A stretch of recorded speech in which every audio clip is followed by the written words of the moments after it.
Welcome to Mormon Book Reviews, where an evangelical encounters the restoration. I'm your host, Stephen Peinecker, and I'm honored to have my good friend Cheryl Bruno back on the program today. Cheryl, how are you doing today? Hi everyone, I'm doing just great and I'm so glad to be here again. That's great. Cheryl, how's the weather in California right now? Oh, it's really warm today. Very Okay. nice and beautiful. Here in the Central Coast, it's sometimes really cool, nice fall weather, but lately it's been so nice and warm. Well, we're under a cold advisory here in Florida. We're darn going to get under the 30s, so we're Oh excited goodness. to have, and the snowbirds have arrived. I can confirm Uh, they have arrived because I was out shopping today and the Costco gas station was full. I'm like, oh, the snowbirds are back here to Florida. So welcome, snowbirds, back to Florida.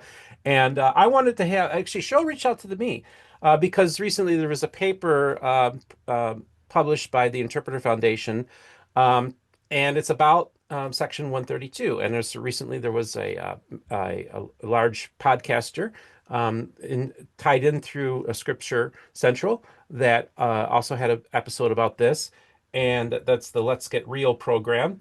And Cheryl reached out and said, "Look, this is getting some traction, and this weekend they're going to be talking about Section 132. So she thought it was important that we get maybe a counter to this narrative. Maybe folks don't jump on this, don't be quite ready to jump on this bandwagon quite yet. And Cheryl's going to explain. So, Cheryl, I want you to kind of just give a little brief intro because this is obviously your wheelhouse, not mine, and talk about what led up to you reaching out to me, and then also, and whenever you want, then do the presentation. You got a few slides. It's not really a formal presentation; it's just it'll be like a conversation. But I appreciate you doing this today, Cheryl. And so I'm just handing the floor over to you, and just give the audience a little background here, what this whole thing with the Section 132 and the recent issues going on with it. Thanks. I think I will just share real quick. Um, okay, now it's lost. There it is. Okay, the screen before I do that because here we go. Okay. Because I did bake that into my presentation. So do you see it now? Yep. Is it? Yep. It's up. It's up. Okay, great. Okay, so what has been kind of a big deal lately that I've seen on Facebook and other places on the YouTube channels and everything is this new. Well, it's not even new, as we'll see. It's called stylometry. And we are now talking about stylometry and whether or not it proves the authorship of Doctrine and Covenants 132. So, all over the place, I've seen people talking about stylometry and how it's basically the nail in the coffin to polygamy revisionists, and that they have nothing more to say because now it's proven something very important to the revisionist narrative. And proving So, that it was Joseph Smith that authored Section 132 and Joseph 132. Smith only. And that's what Mhm. the claim is being made now. Right, that's it. So I think I'll start off with just before I get into why exactly it's so important for me to talk about it. I just want to tell you what stylometry is because some of you may never have heard of it. I heard of it back in the 80s, but it hasn't been big lately. But what it basically is, it's a study of writing style. So you're using little portions of the text like word frequency or how long a sentence is or what the punctuation is doing, and little words like and, the, and but, and how frequently they occur, that kind of thing, to analyze who authored a particular piece of writing. So the reason why I know about it is because it's been, okay, you know what? I actually can do this and Yeah, it'll there we be go. better, right? Yep. Okay, so stylometry, how has, let's see, now we go to the Okay, so how has it been applied to Mormon texts? Is first of all, Enid Barth back in 1969 did a thesis including a statistical study of Joseph Smith's writing style. So, of course, we know back in 1969 we didn't have the computer to help us, count all the ands in a text. So she had to go through pretty much by hand and do it. But she found at the end of her thesis, she found that in the light of these findings as to sentence structure, phraseology, and peculiarities of vocabulary, it seems evident that Joseph Smith did not write any part of the purported revelation on polygamy known as Section 132. So she found exactly the opposite as what this new study is Okay, doing. that's really interesting. I'm just curious. What was she RLDS or was she Yeah, LDS? RE? yes, I Okay. believe our LDS, coming from that sort of bias. So we know that we do have a bias, and we'll talk about that a little bit later. We do have a bias going on with this interpreter article. Of course, we know interpreter sort of has this general bias where they're apologetic, which I use that in the most kindest way of saying it. Apologetics is very important in Christianity to, prove um, different things about the Bible. And so it's not that I'm putting it down for being apologetic. I'm just saying that it's coming from that angle of trying to explain the church's stance on certain things. And then Enid had a different bias, a different point that she was trying to prove. And she wanted to prove that D&C 132 on polygamy was not related to Joseph Smith, and that's what her findings came up with. The second study that I'm aware of is Wayne Larson, Alvin Rincher, Tim Layton, and their Book of Mormon Studies back in 1982.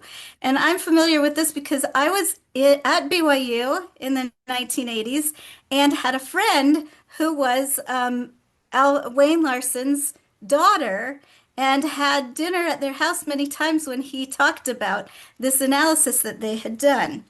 And what they did was study Book of Mormon authors Hmm. like Nephi, Mormon, Moroni, Huh? and they came up with the conclusion that based on our analysis of known non-Book of Mormon authors, like this would be maybe Sidney Rigdon, David Whitmer or something, based on our analysis of known non-Book of Mormon authors, each Book of Mormon writer appears to have a unique set of unconscious style characteristics. So they Hmm. found that the Book of Mormon was written by many different people. So Mormon's style was a little different than Moroni's style, was a little different than Alma's style, and that kind of things. That's what they found, multiple authorship of the Book of Mormon.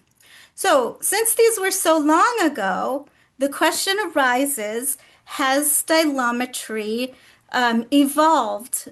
Because we know, like, say, DNA studies, back when they were first being done, they weren't that reliable, but now they're very reliable. They're used in court and so forth.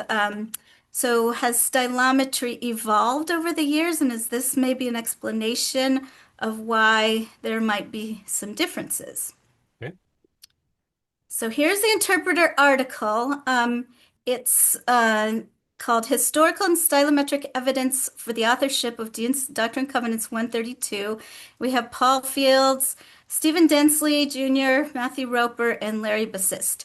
Those four got together to do this analysis, and it's very recent. It just came up. And their conclusion is the combined historical and stylometric evidence presented in this study strongly supports the longstanding claim that Doctrine and Covenants 132 originated with Joseph Smith and was dictated by him in July 1843 rather than being composed later by Brigham Young or any other potential author. And they studied several, about 10 or so authors to see if their writing style was similar to 132. So, what I'd like to address is this really the nail in the coffin for polygamy revisionists? Okay. And I have to say, I like the way they're calling polygamy revisionists, this term for them. I kind of like that term because it identifies them a little bit better than polygamy deniers might mean that they're denying polygamy ever even happened in Nauvoo, and that's not true.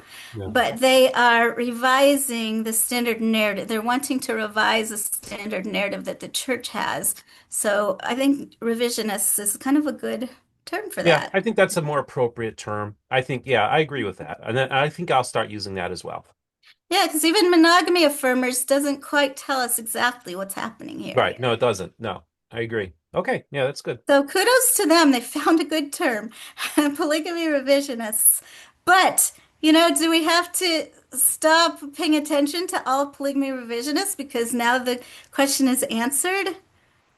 Okay, so I'm going to say that in this presentation, I'm going to show you what the strengths and weaknesses of the stylometric analysis are, so that we can decide if it's really the nail in the coffin. And so we have the strength of stylometry. It can detect patterns that we can't always see. Computers are great at this. Um, and it can quickly do this. It can go through a large number of texts at a time and look at all the differences. And so it's great in that way, as you would expect from computer analysis. But the thing is that it really depends on the inputs that you're putting in. And Mhm. that's the problem with a lot of statistical analysis is what are the inputs and how are those related to like human bias? So what we're inputting in stylometry is we need texts. So we need lots of words by a certain author. You can't just take one letter that an author's written and discover their style of writing. You need a lot of writing, like a book that they've written, or lots of different texts that they have contributed to. You have to have clear authorship. So if a text, if we don't really know who the author is, or if there's maybe some question of who the author is, then that's a problem. Sufficient writing samples. So here we have, like a lot of times we might encounter samples that are dependent on if they dictated it to a scribe. So if you're dictating something, that's not a writing sample, that's kind of a speaking style that Right. you're And going to so use. and That's going to speaking be a little styles can different. often be different than writing style. So Yeah. there's different ways your voice can be transmitted. And also if you're doing it speaking and you're dictating, you also have a person there that's dictating that might be another person that's kind of distorting. Yes, exactly. Yeah, and we'll get into that too a little bit more. But also, you have to have the last one is a premise. So you do have a qualitative, this is quantitative analysis with the numbers and everything, but you also have to have a qualitative premise, like what are we trying to find out? So there's here is we're trying to find out if Joseph Smith was the author of 132. So you have to have a really good, well-defined premise. So when these conditions are met, you can get a lot of good insights from stylometry. But if you're not meeting the conditions, then you have some problems. And you can already see that some of these conditions are not going to be met. So that brings us to Dr. Karl Popper, who has studied scientific research and told us some things about scientific research and when it's valid and when it's not valid. So he says that it remains scientific if you can challenge your conclusions, you can test your conclusions and maybe overturn them. So, like, let's look at that Book of Mormon study that we were talking about. So they discovered that there were many different authors in the Book of Mormon. Well, now how can we test that? Mhm. So, I mean, there doesn't seem to be a way we can really test. They said, okay, there's many different authors, but we don't know for sure. We can have, a testimony that the Book of Mormon was written by Nephi and Mormon and Moroni, but we cannot test that premise. Does that Okay. make sense? Okay. I'm listening. So he's saying if you can't test the prim, and this remains true with many different studies that have been done with stylometry. Another thing he says is when a study is treated as the final word, instead of, wanting to really discover what's happening here, no, they're saying, nope, it's the nail in the coffin. It's the final word here. Then we're not having scientific inquiry going on. You're seeking confirmation of your bias. And that would be And the weakness of apologetics is right, making those right, kind of right. statements. Yeah. hmm So you want to keep the inquiry open, Karl Popper says. So we have quite a few evidences that the interpreter article has an agenda, okay? So, because it frames itself, it itself says we are defending the traditional LDS narrative here against revisionist arguments. So they start out with a section talking about polygamy revisionists and what they're doing and how they are now going to try to end the argument. The debate is over, and you see that in all kinds of Facebook posts going up saying, okay, here's the study, now the debate is over.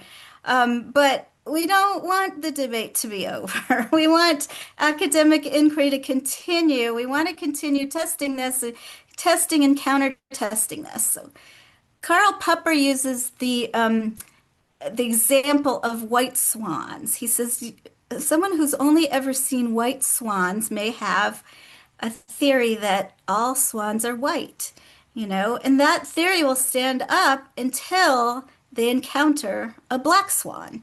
And then that will falsify this analysis.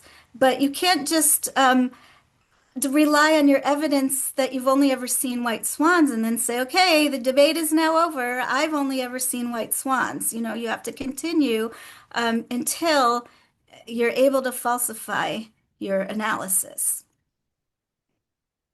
And then this is one of the authors of this study said on Facebook, I've been concerned for some time about an increasingly vocal historical revisionist movement that denies that polygamy originated with Joseph Smith. This claim tends towards a loss of faith in modern scripture, i.e., D&C 132, and in church leaders that succeeded Joseph Smith, such as Brigham Young, who openly practiced polygamy.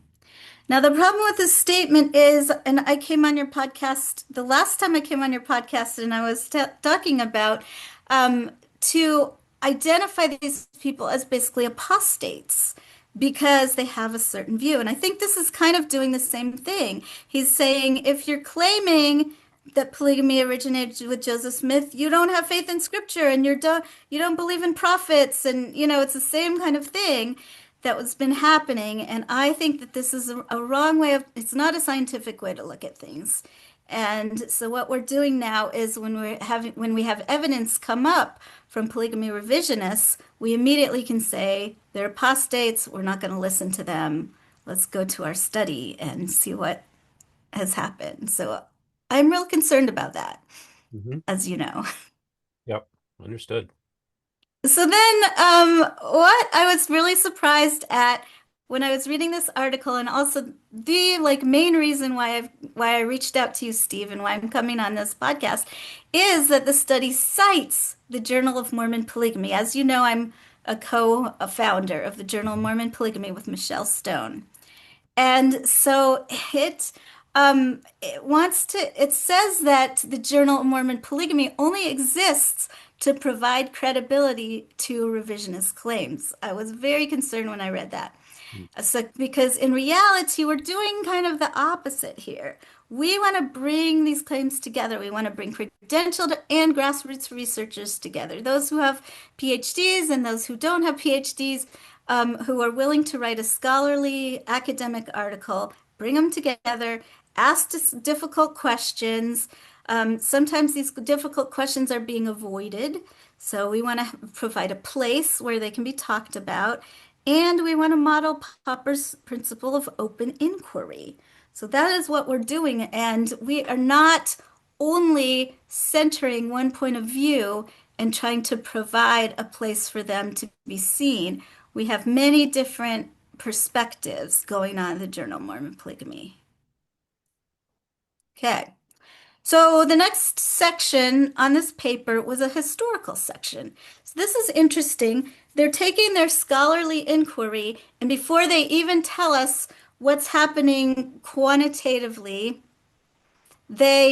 sometimes I have to make sure I'm getting quantitatively and qualitatively used right. But before we tell us what's happening with the numbers and with their study, they're going to give us some historical background. And what they do in this section is they provide the standard narrative of the church. in this historical context section. So it's not really giving us historical context. It's giving us a church view of the history. Okay. And I think it would be very important to give the context of why are polygamy revisionists looking at 132 and thinking perhaps Joseph Smith didn't write the whole thing. He only maybe wrote parts or he didn't write it at all. Why are we seeing this? Do they have documentation that they're looking at? Which, yes, they do. And there's just no engagement in this section with these new discoveries, alternative readings, evolving historiography. You're not seeing any of that here in this historical context section. It's missing. That's what Popper says we don't do. We have to be rigorous. We have to engage the competing evidence. We have to look for the black swan. We can't just sidestep the fact that it might not exist. Does that make sense? So far, so good. Yep. Yeah. Okay. So stylometry, the third section is on stylometry, and it talks about, it gets into the brass tacks of what is happening with their study. And as we look at that, we have to understand that stylometry isn't like DNA. You cannot actually identify a fingerprint. And that's what made it in the 80s when I heard Wayne Larson talk about it. That's what made it so fascinating to me. Like, can we really find a way to tell if a person is writing a certain passage? Does it have a fingerprint or what Wayne Larson called a word print? We have a word print that we can find here. But it turns out that stylometry has, even though it's progressed since, I asked that question, has it progressed since the 1960s, 1980s? And even though it has progressed, and now we have many more computer generated ways to look at stylometry, we still cannot find a particular fingerprint. We can look at somebody's, like a poem they've written, and then a book report they've written, and then a letter they've written, and all three will be different. We don't have a particular fingerprint that can be used. So I'll talk about that a little bit more. So stylometry is less reliable when texts are short. We have small samples, that's not going to yield good results. When authors write in these different genres, or modes, then that's not going to make it reliable. When texts are mediated by editors or scribes, okay, we already know we're going to have a problem here. When you have archaic language, or you have biblical language, or formulaic, like "Thus saith the Lord," or "It came to pass," or those kinds of things, we want to take those out of the equation, which they're trying to do.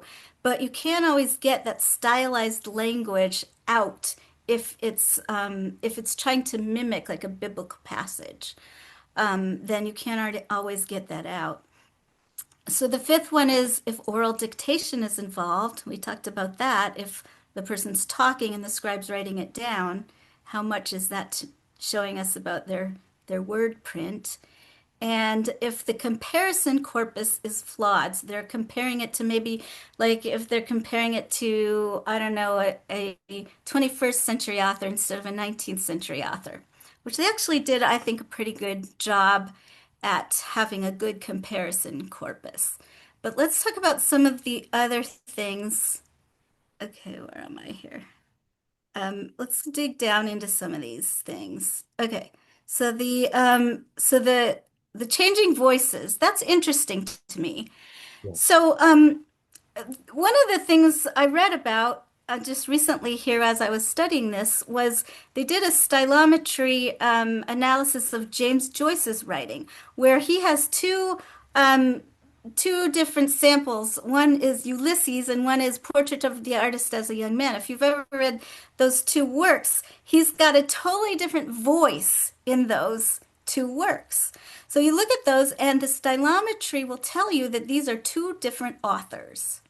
Okay, they're not the same. And so we haven't been able to identify a word print or a style that James Joyce, that we can look at James Joyce because he's particularly using a different style. So if you're writing as Brer Rabbit. You're going to have a different style than if you choose to have a different voice.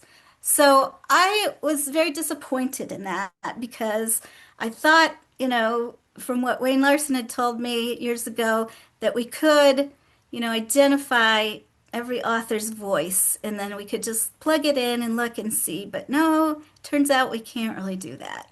So, in this study, these authors in the interpreter paper talk about Joseph Smith's different styles, and they say, so we have his letter writing style, we have his revelatory voice, or we have different. So they're I think arbitrarily deciding that, well, Joseph Smith has these three different voices. His revelatory voice from the 1830s, his revelatory voice from the 1840s. And so basically that's telling us that stylometry is not going to be able to give us a good result if we need to identify several different voices of an author. Does that make sense? Yeah, it makes sense. And again, it just shows too that now if you're having all these different voices, you then often even have smaller models to work with, right? Whether you have less data that you have to work with as a result when you parse it out that way. Exactly, because how many documents do we have of Joseph Smith's that are written in his own handwriting that we know came directly from him? Not many. The Joseph Smith papers tells us we have very few of those kinds of, and all of these things are either letters or instructions, personal instructions. None of these are in his revelatory voice. So it's very hard to say this is Joseph Smith's voice. Hmm. Okay. So scribes, we know that this comes into play in identifying 132 because some of our samples that we're comparing it with, many of the samples are going to be um, contaminated, let's see, by scribes. So scribal influence, it's called. So whether William Clayton wrote it down, and they even show this in their paper that it's different. The stylometry is different when William Clayton wrote the Revelation or when, Thomas Bullock wrote it or when Brigham Young, had influence. So this is a problem here. Hmm. Most of Joseph Smith's work was dictated by other, or was dictated using his voice and written by other people. Or maybe he was giving a speech and it was written down, So it's like this little blend of what his secretaries are writing and editors are. Oh, and then the other thing is too, how many of these were edited before, we get them, before Right. they come to. Yeah, So I and then think also that, just the fact too, Cheryl, when you think about it, when they're writing down his speeches, aren't they using shorthand as well? So you got one Mhm. more level of Right, contamination going on too? So, okay. yeah. Yeah. And I think that the authors were careful to try not to get much contamination in there. So Okay. I can't come down on them too hard. But we know that there is, no matter if they're trying or not, we still have this happening because we just don't have um, enough documented writings of Joseph Smith that come directly from his writing to analyze this. So the tool, even if the tool was good, we are not putting in things that will make the tool work well. So it's fooling the statistical test here. So also another interesting thing too is imitation. Like say, what if Brigham Young is trying to imitate Joseph Smith's style, which has been suggested in DNC 132, perhaps this was an imitation of Joseph Smith's style, and stylometry cannot catch that very well at all. So if you're a skilled imitator, you can sound like the author. Stylometry might not be able to catch that.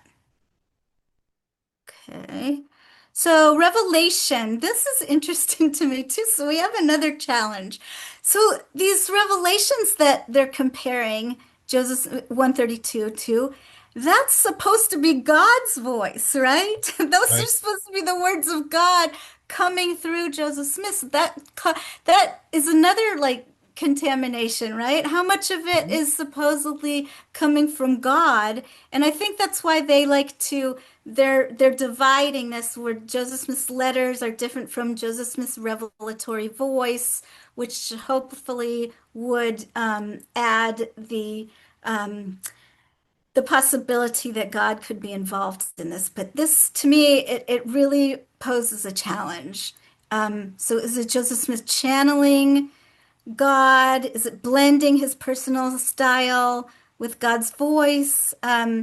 And also, we have the problem of scriptural conventions and biblical patterns. So you're using Joseph Smith is using a revelatory voice that may include, "Thus saith the Lord," or "I say unto my servant," Joseph. Those kinds of things are really a big problem for stylometric analysis.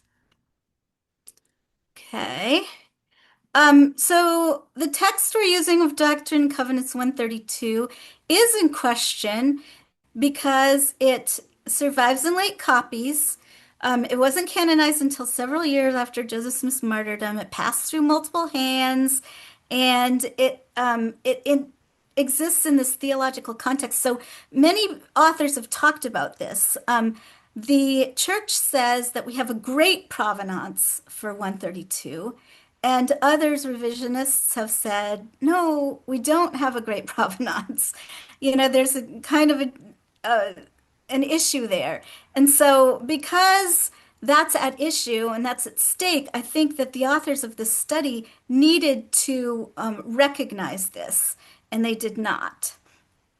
So they didn't bring into play these other problems, perhaps with 132 being recopied and not being original. They just assume, nope, we got a great provenance. Okay, so I'm starting to get towards the end here. So do you have any questions so far, No, Steve?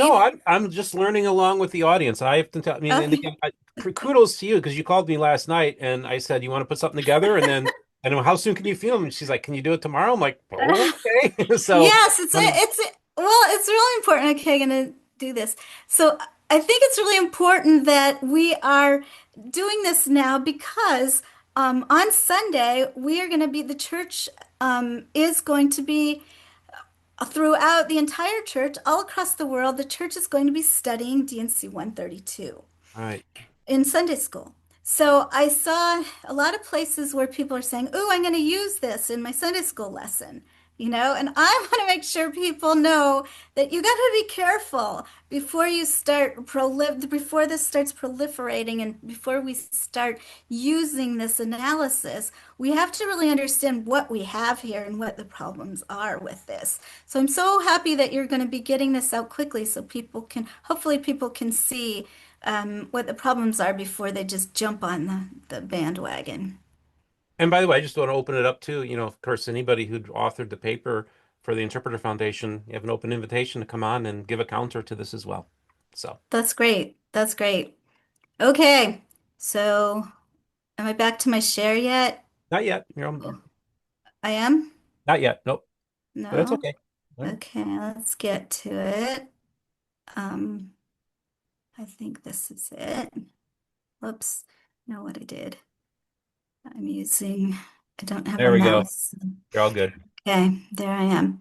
Okay, so the limitations, we did talk about this a little bit. So limitations that can't be resolved by stylometry. So there are many things that we can't resolve here. We can't decide on provenance by using stylometry. We can't really discuss transmission. These are things that are still going to need to be discussed. Um, so the debate is not over. We need to still have these kinds of debates. Whether the text is composite or edited. This is one thing they looked at. Perhaps some of DNC was written by Joseph Smith, and perhaps some was written, maybe the polygamy parts were added later by Brigham Young. So those are things that we need to talk about. And I don't think that stylometry can resolve this issue, even though they attempt to do it in their paper. but basically it can't be resolved. This is not the reason why stylometry exists. We can't decide if Hiram Smith played a role. We know that I'm actually doing a paper now on Hiram Smith presenting the revelation to the High Council. And but even though I believe, so I come from the same perspective as the authors of this paper, that I do believe Joseph Smith practiced polygamy and lived polygamy. Hmm. But even when I'm writing about this, I still need to take into account the fact that there are many different, there's documentation that resists this interpretation. So I need to look at the documentation and add it to my paper and not just say, here's everything that fits along with my theory. I need to take those things that don't fit and try to figure out how does that work. And they're not doing that here.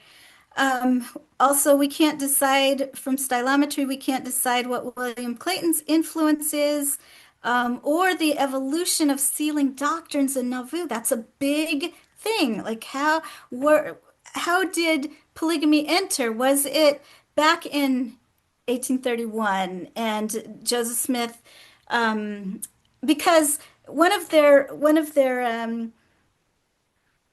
conclusions is that the 132 fits the revelatory voice of Joseph Smith in the 1830s in Kirtland more than it fits the 1840s voice of Joseph Smith. Isn't that fascinating? So their view of that is, well, maybe Joseph Smith already had received this revelation, memorized it, and then that's what he was giving to William Clayton. Okay, so And there's okay, that's interesting that that's the take they're taking on that. Okay, okay. yeah. And so another thing that was surprising to the researchers that they talked about, one of them talked about in a podcast, was it was surprising to see that Joseph Smith's revelatory voice from the 1830s was so different just 10 years later in the 1840s.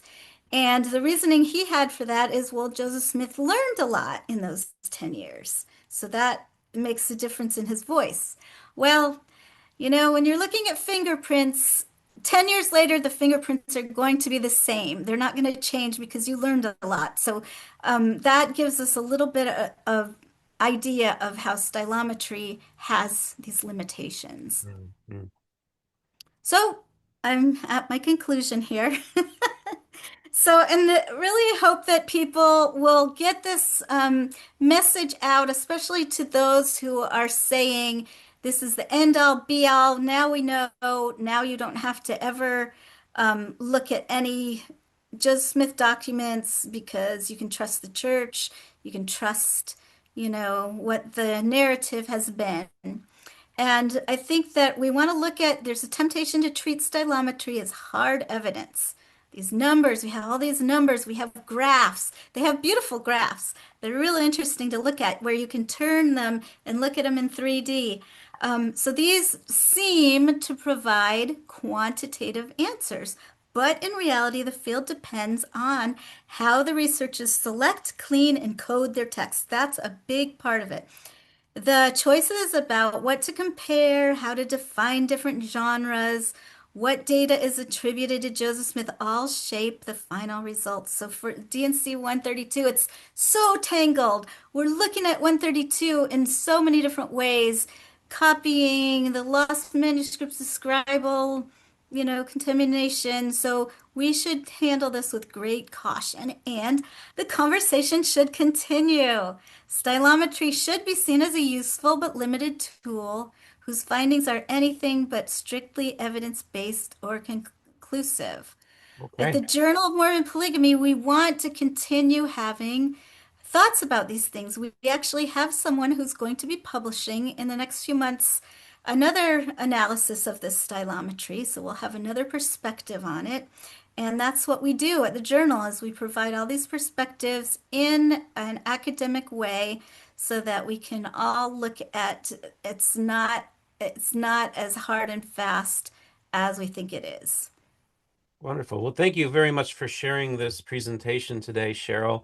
And as you hop out of the screen share, I just want to remind people too, the Journal of Mormon Polygamy Conference is coming up was it next February or March now? Is that March, March okay? 20th and 21st. And do you have a link that you can send me for people who want to register or submit So we in? haven't opened registration yet, but it will be soon. Okay. We also have our call for papers, which is out, and the deadline for that is December 1st to Okay. submit a paper for So you have presentation. until December 1st. So if you could provide me links and I can put that in the Okay, show notes so that people can, if they're interested in, you got it's kind of short notice for some of you maybe, but maybe if you want to put something together and submit it by December 1st for their consideration, definitely give it a shot. I imagine that this paper that just come out, people will be talking about this particular paper that we discussed today at the conference, whether formally or informally. It will be part of the conversations to be sure. absolutely. Yeah, And definitely that's happen. what I think is really cool with what you and Michelle and others have been doing to create this journal.